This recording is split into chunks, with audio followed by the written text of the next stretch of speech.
Hello, everyone, and welcome to a new episode of the Guy Panic podcast. I know these have been belated. It's mainly because I either think I have enough stuff to do a podcast, but also I could have enough stuff to do the live stream. And the live stream is, frankly, a bit more fun, but also a lot less focused and unprofessional, right? Sometimes you want to just hear me talk all the time, other times you want to hear me talk to your comments and your posts. What I'd say to that is enjoy both, maybe. I don't know. We'll see. Um, Tell me what format you prefer. Anyways, so news, which is what I cover, politics, awesome shit. It may sound like everyone's a broken clock right now because everyone keeps talking about him. He is discussed nonstop, but unfortunately, he gives everybody really, really, really, really good reasons to talk about him.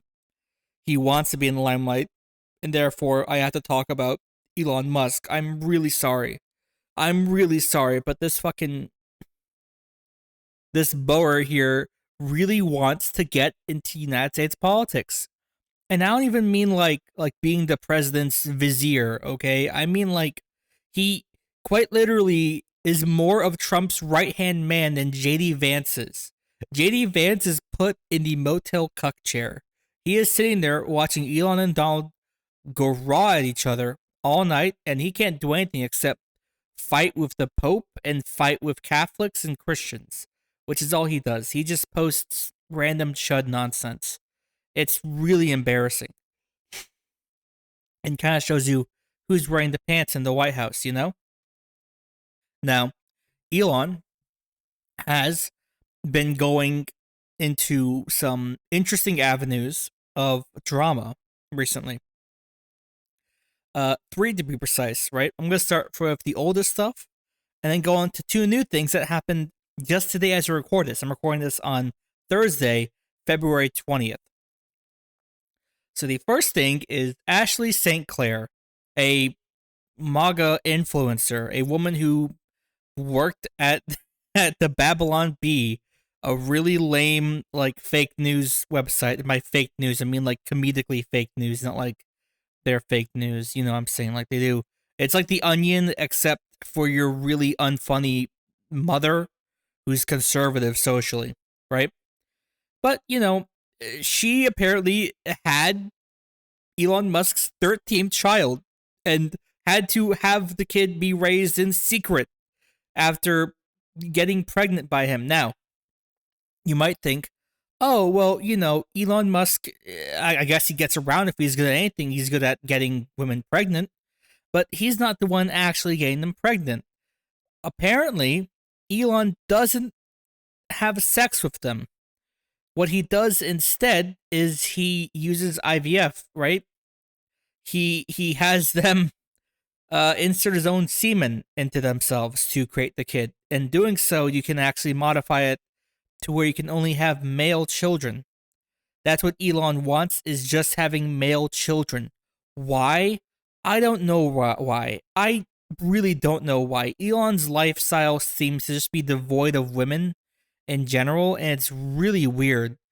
I think he is the first like incel billionaire, right? Like he really doesn't like him, I guess. Anyways, so he wants 13 boys. He has 13 kids, but he only has 12 boys. Why? Because one of the many children he has long since abandoned and has been, divorced from is a trans woman, girl. I forget if they're actually a dog or not. Either way, they're trans, and that's really, really, really, really, really funny. That's super funny. Not only are the kids who hate him trans, it's probably what caused him to become a chud in the first place. Because like, not even like 3 years ago, he was nominally like a liberal guy. He was like a liberal dude, right?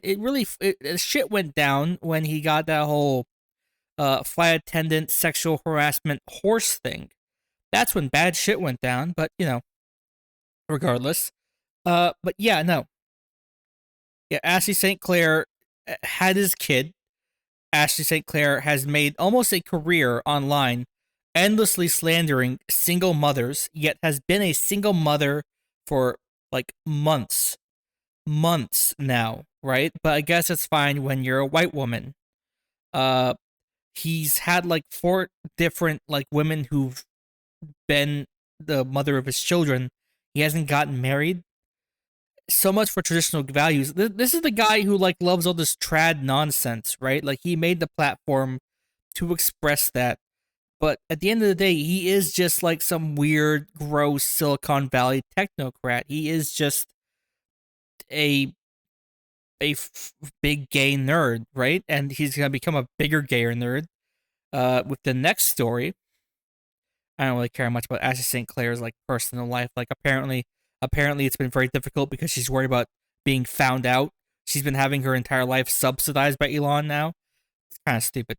Anyways, the next story is kind of almost sad. Actually, no, it is very sad. So, uh, today Grimes had replied to Elon Musk, and if you know Elon Musk, he tweets like fucking hundreds of times a day, right? Like nonstop. I'm not sure if it's really him. I think he has a team that he yells at to tweet for him. I don't think he personally taps away on it. If he does, then he really doesn't do anything for his money because he does it a lot. He does it more than me, and I think I'm on Twitter too much.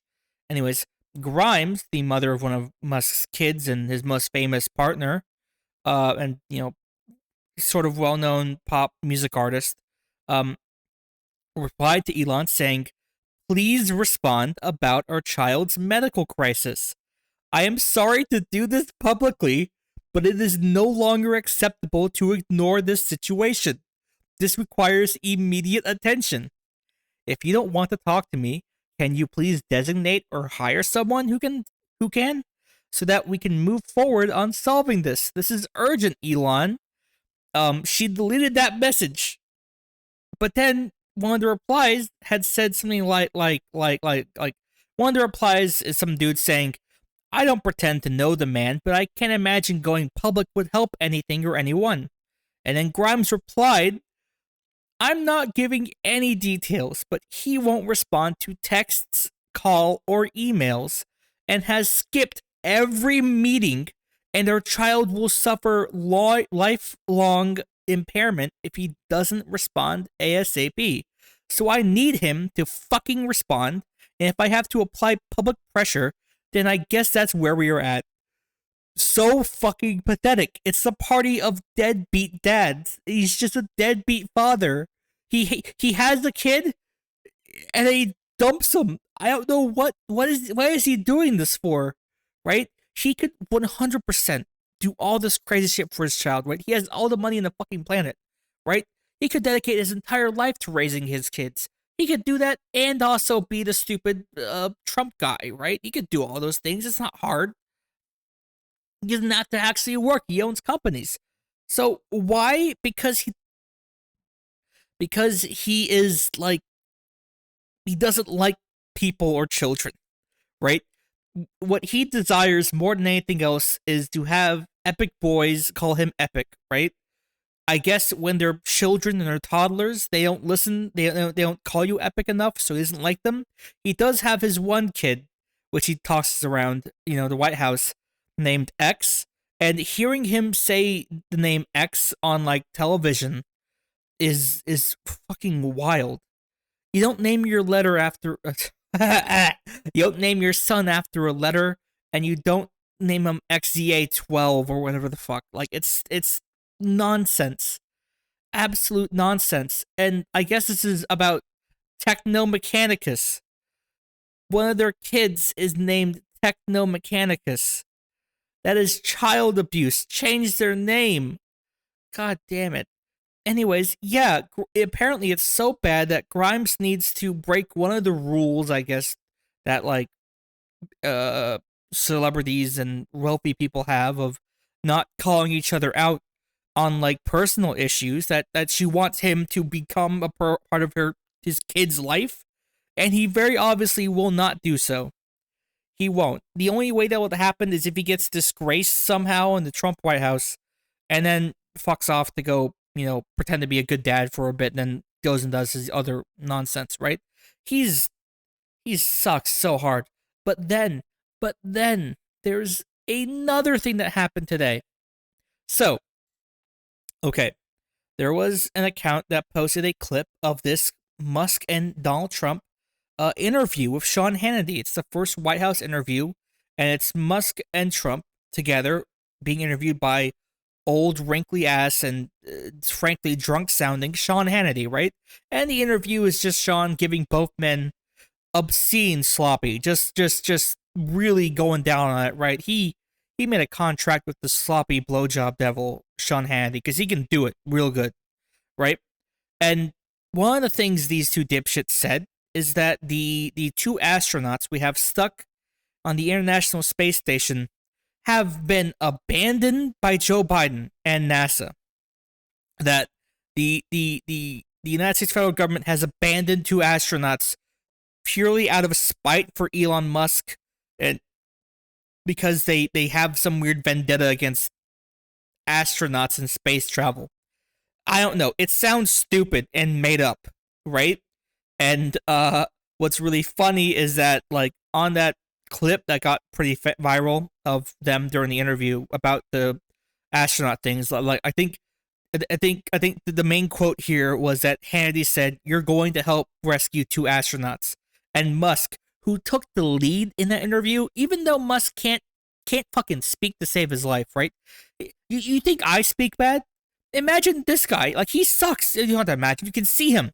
There was another, sorry, tangent. There's another instance of him on stage recently at CPAC, right?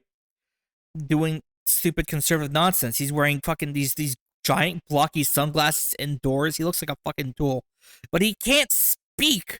He can't talk. It's so embarrassing. You think he could afford like a speech therapist with all of his money. But I think he's just too proud, right? He thinks, no, I'm a grown man. I'm the richest man on the planet. I have all this power and money. I don't need someone to help me learn how to speak well. I'll just embarrass myself on TV all day. Awesome. Anyways. So yeah. That clip, Handy, you're going to help two astronauts. Musk said they were left up there for political reasons, whatever the fuck that means, right? And they basically want to say it's Biden's fault. But that post had a community note. Now, if you don't know what community notes are, right? Unfortunately, this is it's not like a rare thing to know these are, but I'm on Twitter enough to understand this process. Community notes are things that you can request on posts that then community note like managers or moderators fully fill out that add context to posts using sources, right? Basically, it's a tool for combating misinformation, right? Or dealing with like scams and such. And out of the many fucking awful things Elon's done to the site, that's like the only good thing he's done is add that feature because it's really funny. It's really funny, especially when it's used against Elon himself and his buddies. And this is a case. Someone added a community note to that post saying the actual reason why astronauts are not there is because of like severe NASA budget cuts and X and Y administrative problems, right? And various other reasons, right? You can maybe assume that like, no, we didn't leave two astronauts up in the sky for political reasons. That's just some fucking shit these guys made up to sound like, they were actually combating the evil swamp of DC creeps or whatever. Anyways, right? So that was on there until Musk got rid of the community note, by the way. He can do that and he does it all the time.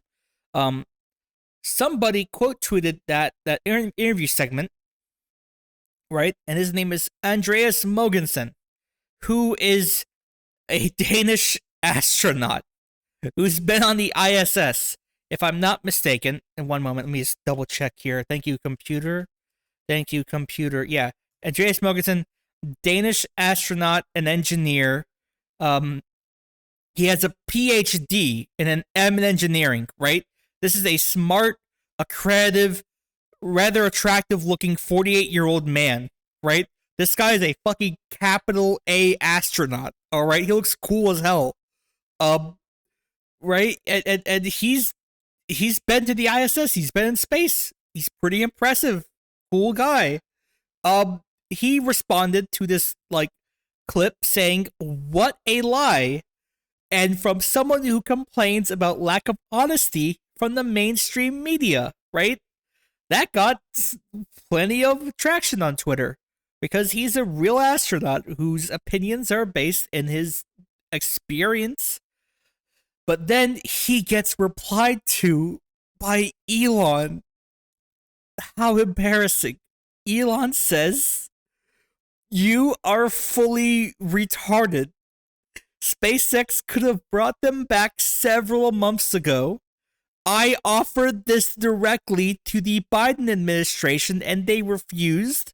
Return was pushed back for political reasons. Idiot."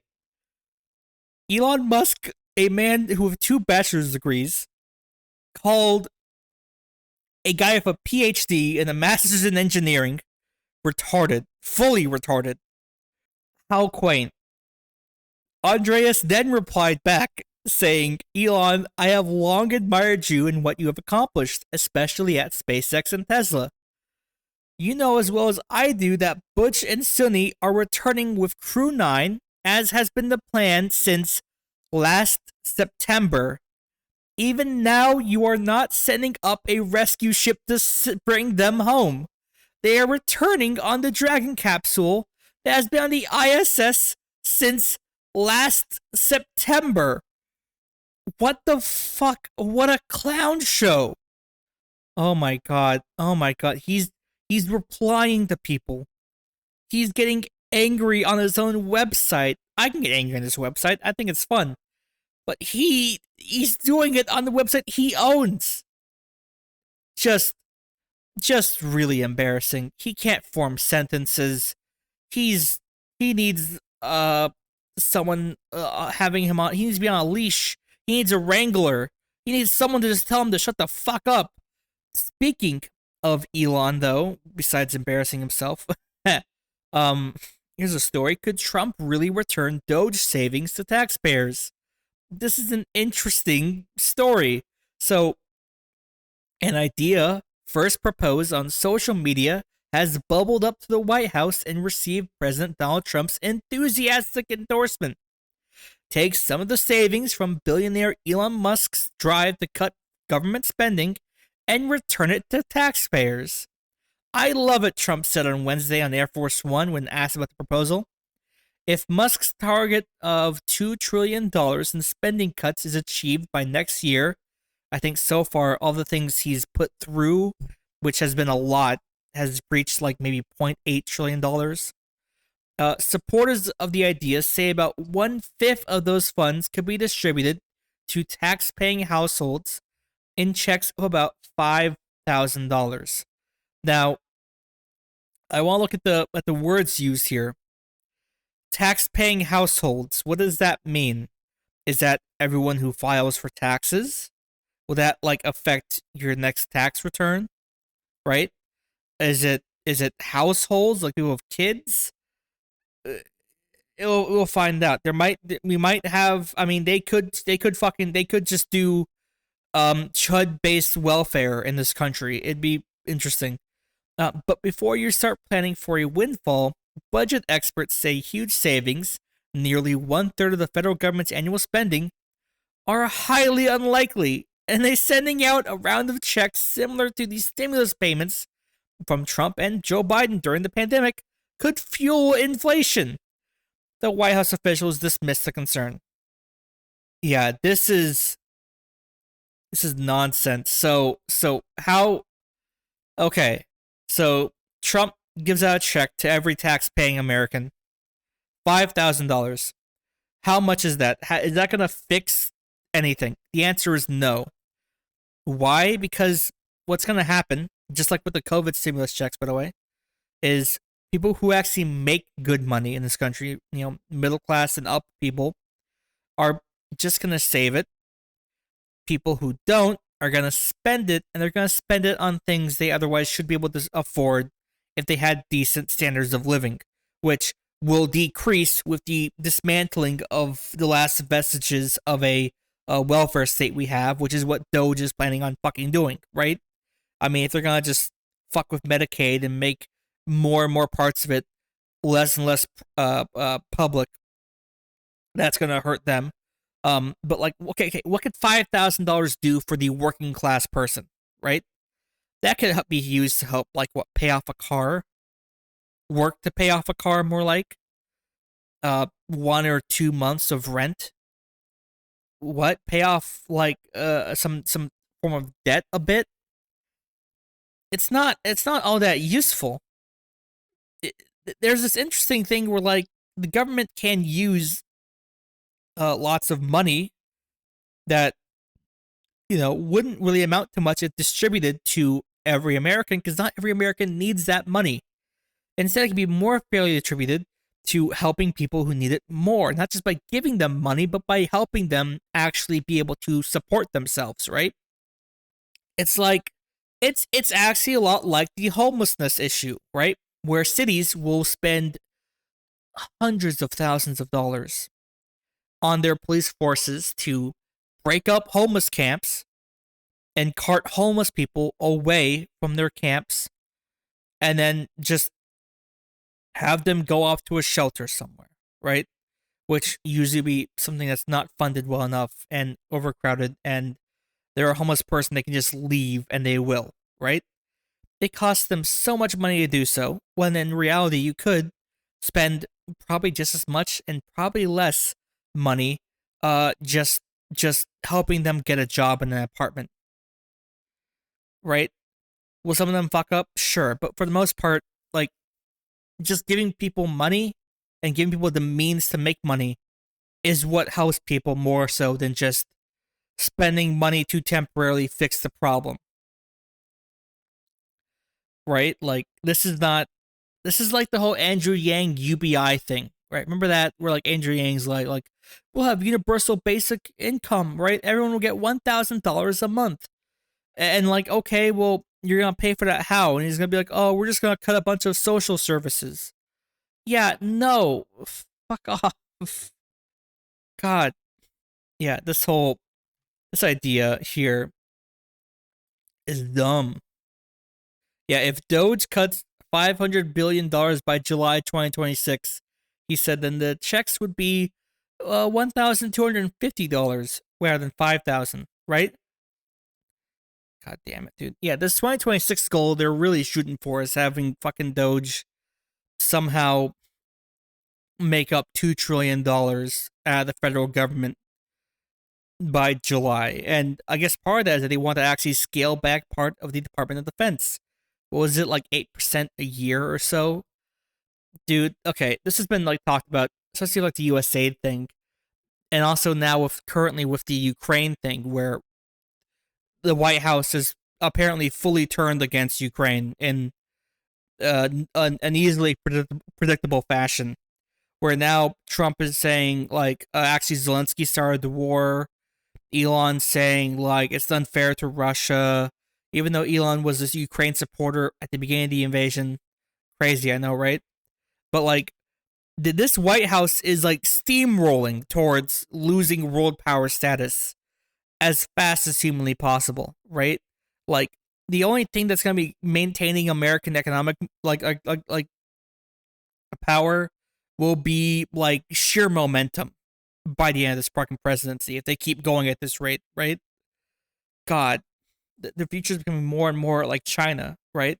And you know what? Maybe it should be like China. This is the Chinese century, okay?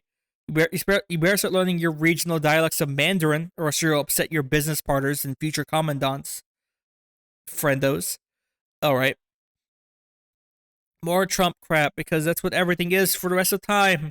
Um, so okay, President Donald Trump says Elon Musk will be looking at Fort Knox, the legendary depository in Kentucky for American gold reserves, to make sure the gold is still there. If you heard Donald Trump talking about this in a specific like plan, it sounds made up.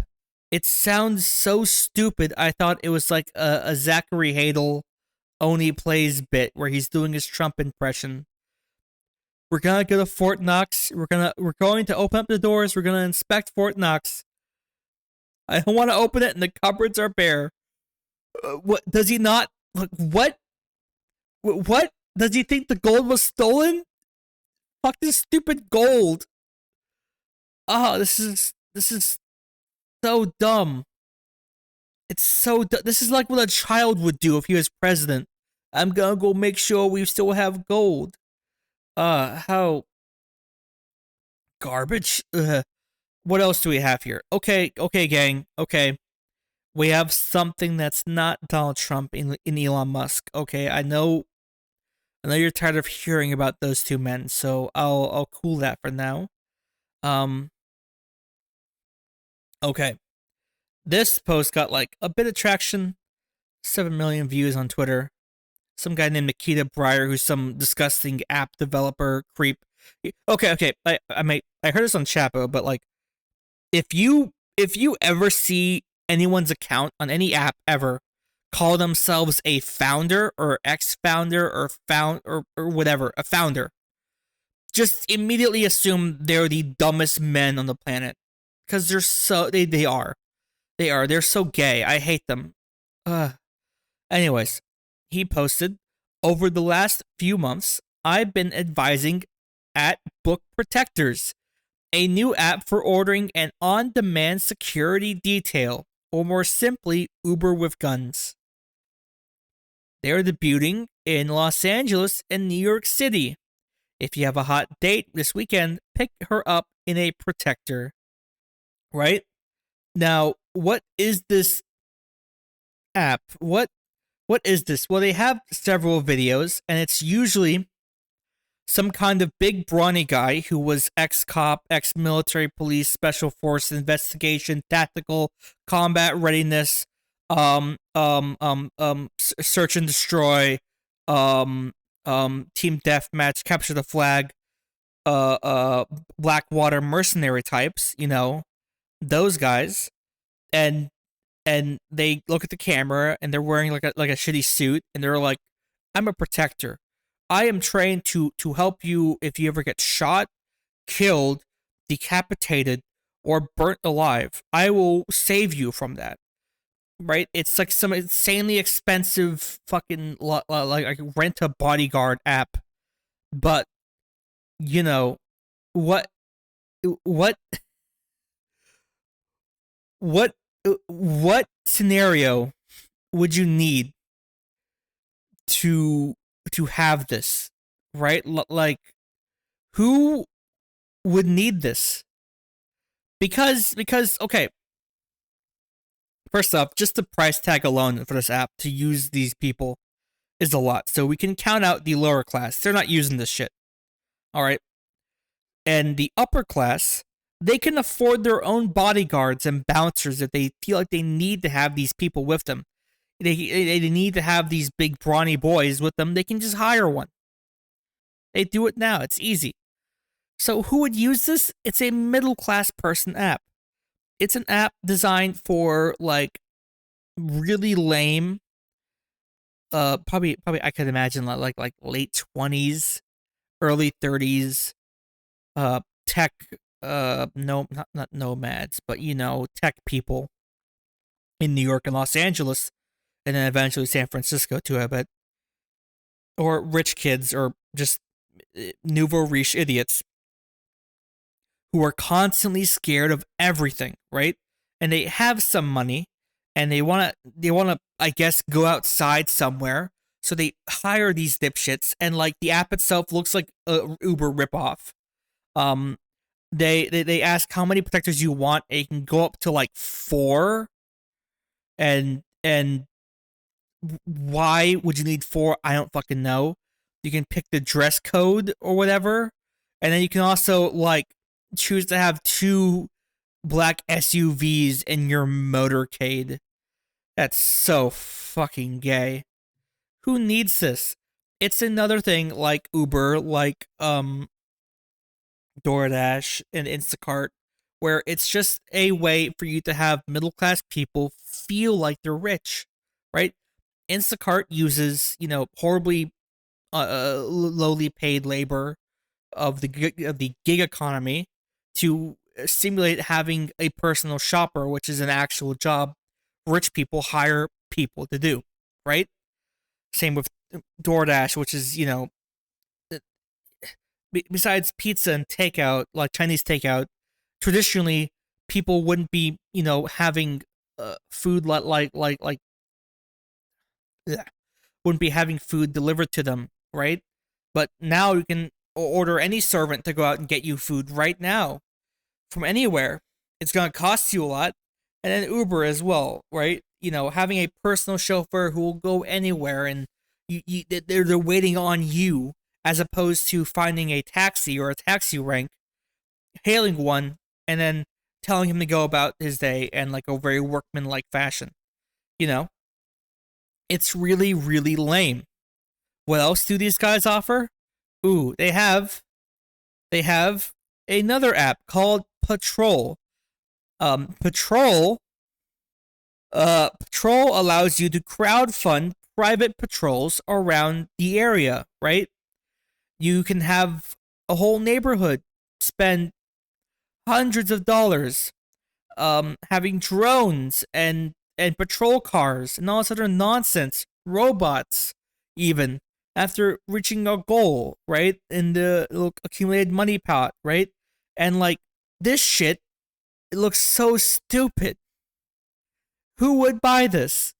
Who would pay for this?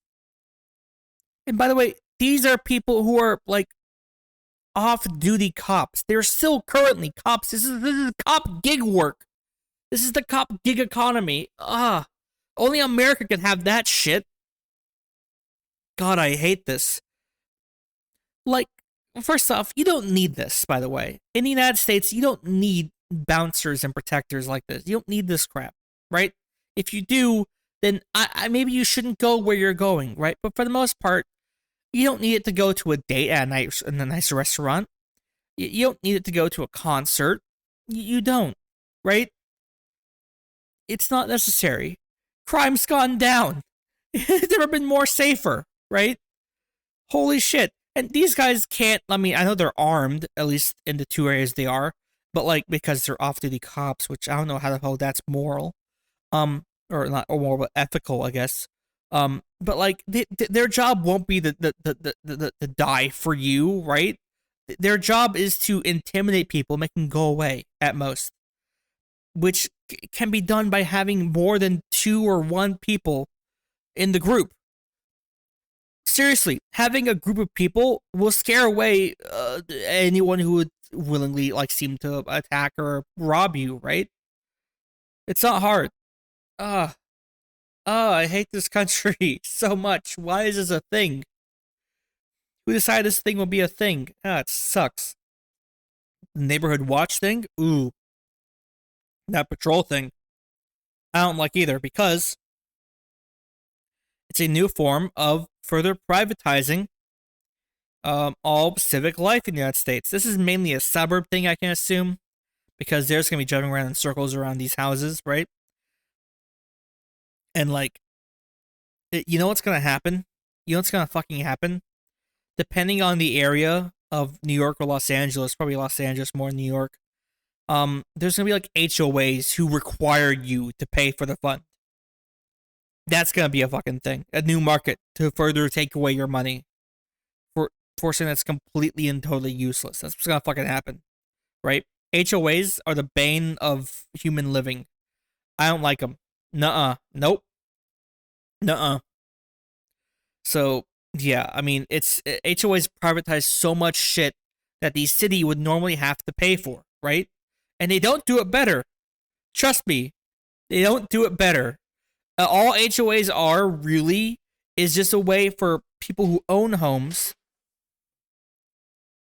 to potentially increase their home's value and then leave, right? Which, that is an interesting topic, right? Americans probably move a bit too much compared to other countries, right? And it's not good. I don't think it's willing, right? I think, like, okay, yeah, you can move. It's just like you have to move for like a good reason, you know? But I know people who have the exact same job in the exact same town and they move all the time, either because of like being priced out of their areas, right? Because of like the ever increasing cost of living, like with rent, Or or they do own a house, but they keep selling their house to go buy a new house with slightly different parts to it. And that's just so dumb. It's just so dumb. Starter home is a term that exists for most people on the planet. Their first home they can buy by themselves is their home until they die. And I think they're really happy with it. I think Americans can be happy with it too. I mean, you wonder why we don't have like communities anymore, right? Like why everyone's so socially alienated, you know? Part of it is because Americans are constantly floating, right? We're a floating workforce, okay? Americans quit and get new jobs all the goddamn time. And it's only because either we can think we can make more money elsewhere or because whoever's hiring us doesn't need us anymore for whatever purpose they want, right? And that's not good either, right? I think people become a lot more mentally healthy and a lot more sociable if they have the exact same job or the same career in the same area, right? It's pretty simple. I mean, how many like, you know, okay, so different statement here. This like floatingness of Americans is not helped by the existence of the car, which allows Americans to go long distances by themselves at the cost of seeing a human face until they go to work and spending several hours behind the wheel of a dangerous vehicle, which by the way I drive too, so I'm not like saying driving a car is constantly courting death. It's just, statistically you will have lots of deaths, right?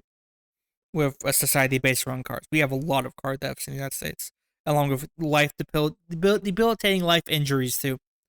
Um, what else? What else about? Oh yeah, yeah. Okay, so it's not helped by the cars. It's not helped by the internet, which has replaced a lot of people's social lives, unfortunately, which is not healthy because you can't, I I'm not like trying to be like pseudoscientific here, but I think you enjoy in-person social interactions far more than you enjoy seeing someone reply with an emote on Discord or liking your posts on Facebook or Twitter, right? Like I think having someone compliment you in real life it feels way nicer, you know? Um and like this is exemplified I think by the growing development of exurbs in the United States, right? What are exurbs? So you have cities, right? Urban areas. Even those kind of court the line sometimes in the United States, but a city usually is characterized by higher building density, taller multi-story buildings, like office buildings, city government halls and buildings, things like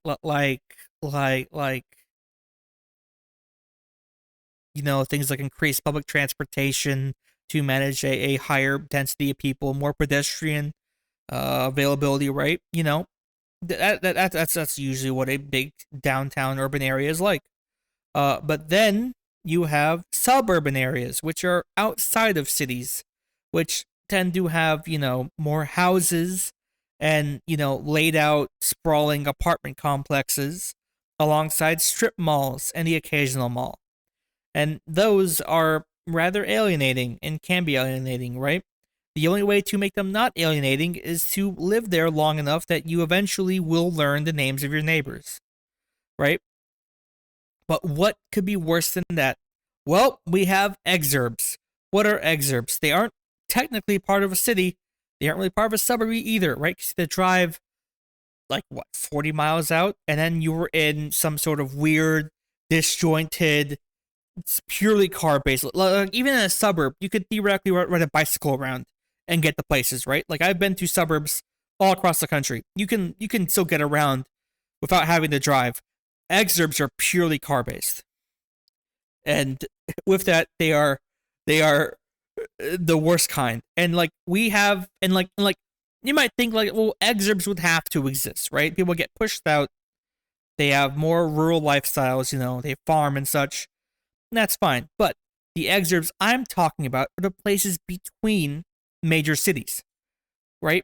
Who aren't farming, who aren't doing those things. They're just finding the cheapest houses possible because houses are expensive and living there.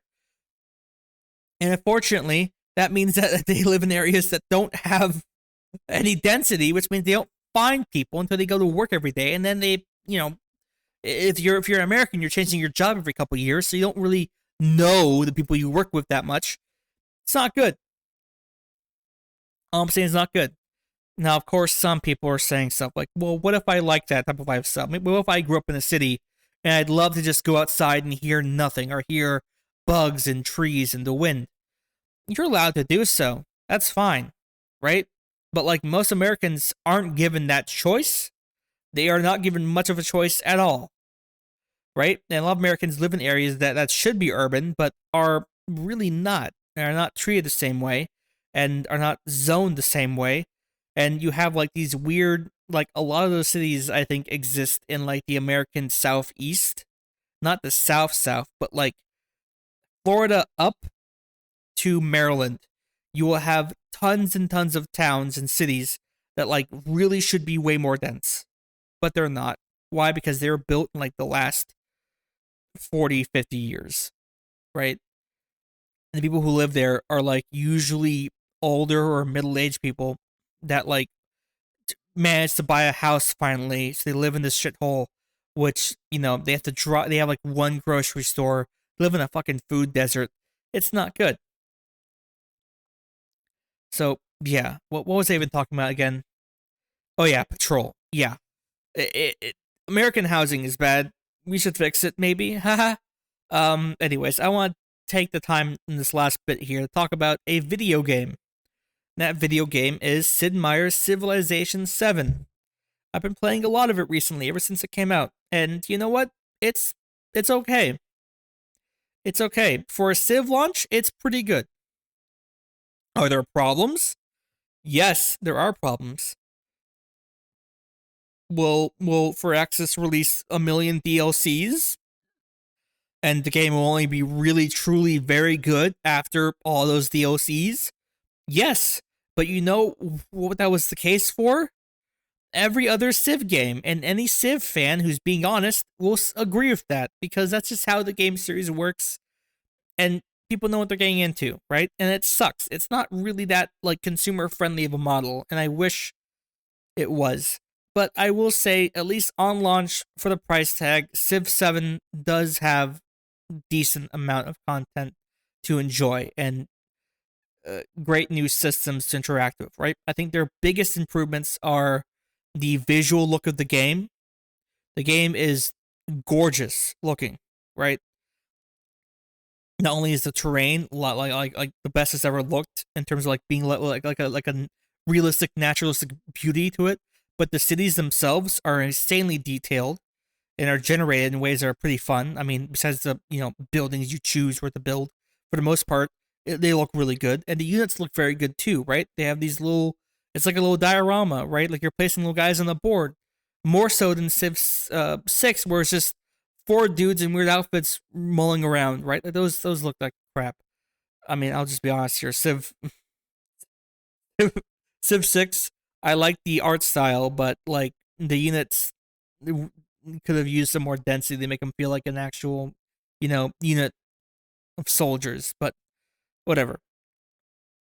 Anyways, but yeah, no, it's a very good looking game. But that's just graphics. Combat is actually really fun now, right?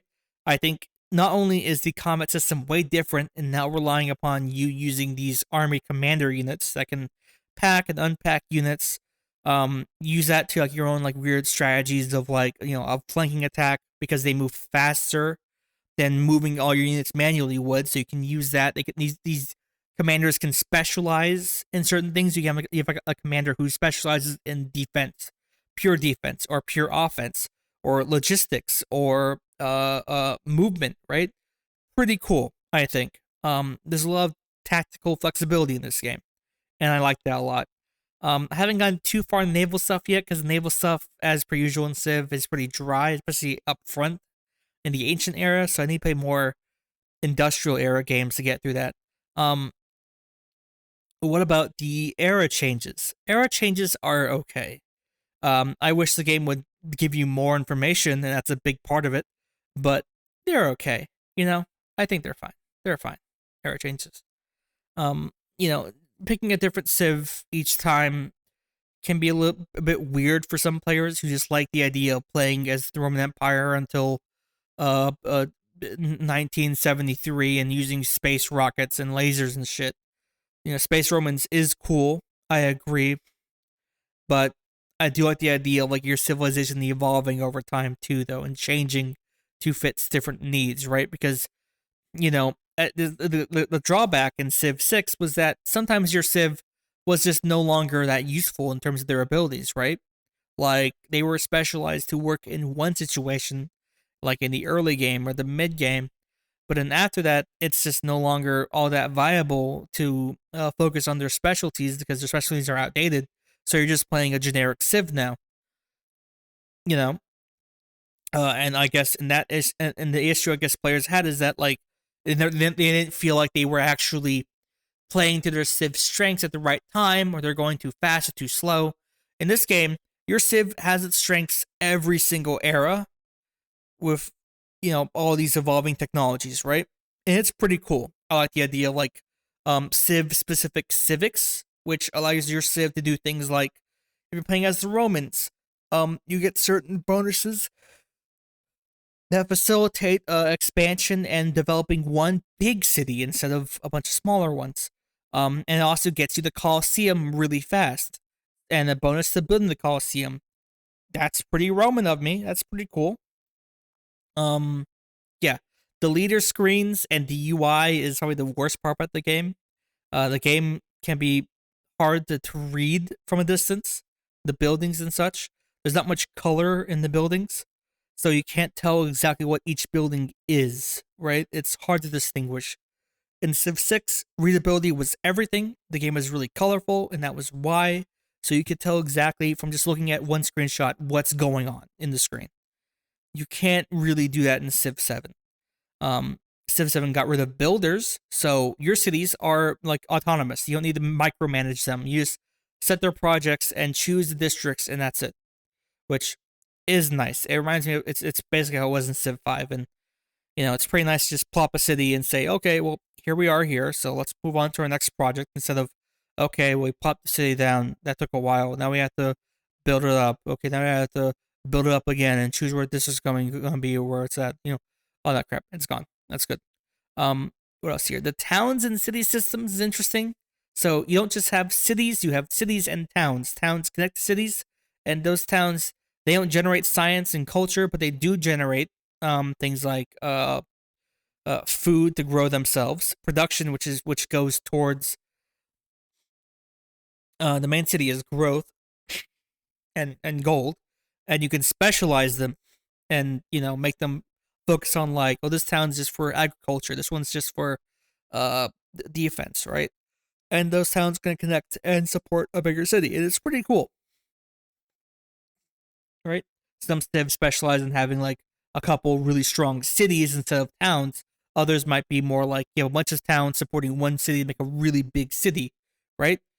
That's how you play tall in the game. It's really interesting. I like that a lot. Um, the AI, it's just Civ AI. It's not gonna be that good. It's hard to make that good. Trust me. I mean, like, I guess they're really good at wars now. They'll actually not pick stupid. They'll pick fights and run away, which is pretty impressive.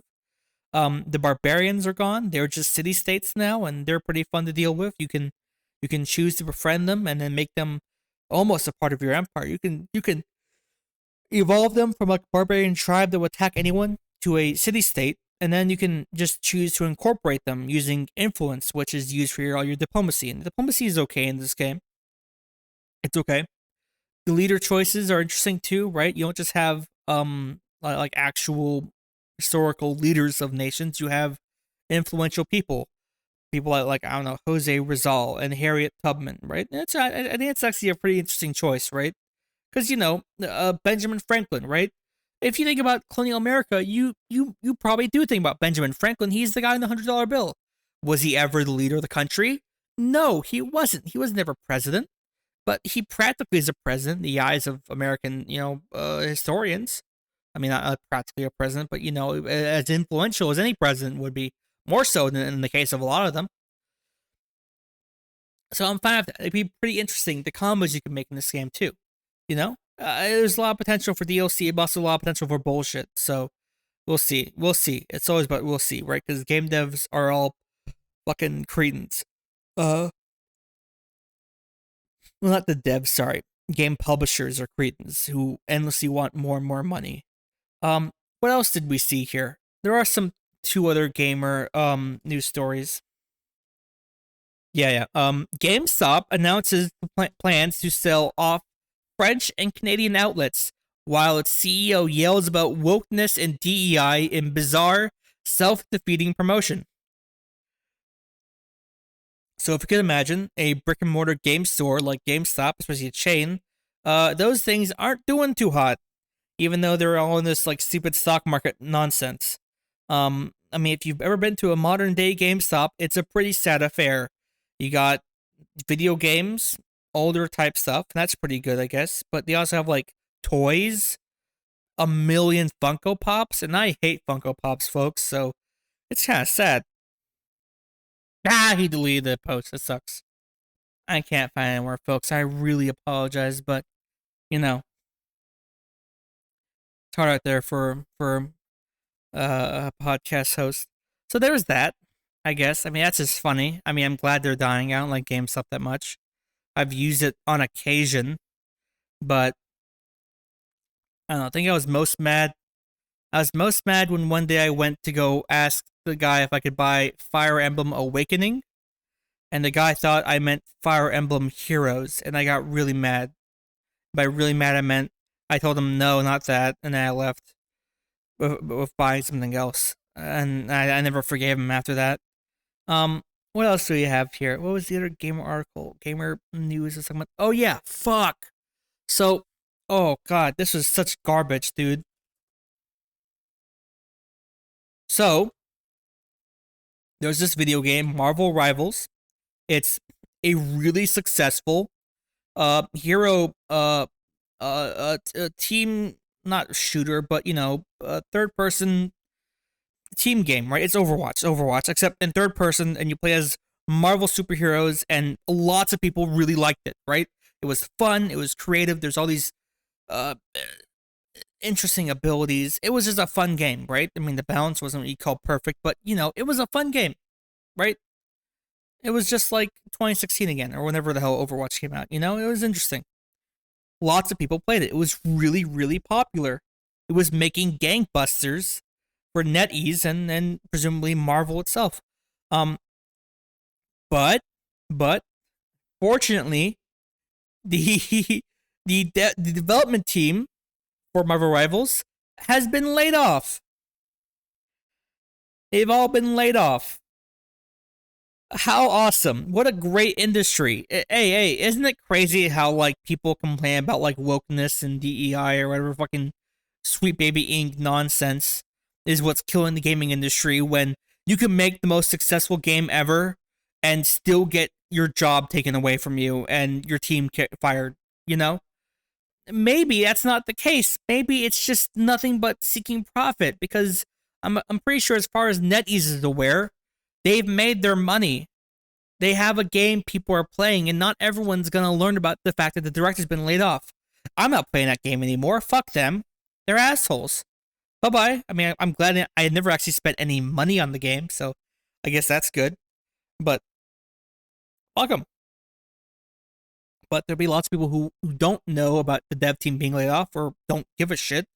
And those people are using the dev team's product, and NetEase owns it, and NetEase can just hire less other people or less competent people to make whatever updates they make over time. And then, yeah, they've taken people's art and are now using it for their own devices to make money. That's cool. How awesome. Anyways, folks, that's gotta be it for today. My rambling's over. Thank you for listening. Next couple of videos will be very different, and I hope you enjoy them. Anyways, see ya. Bye.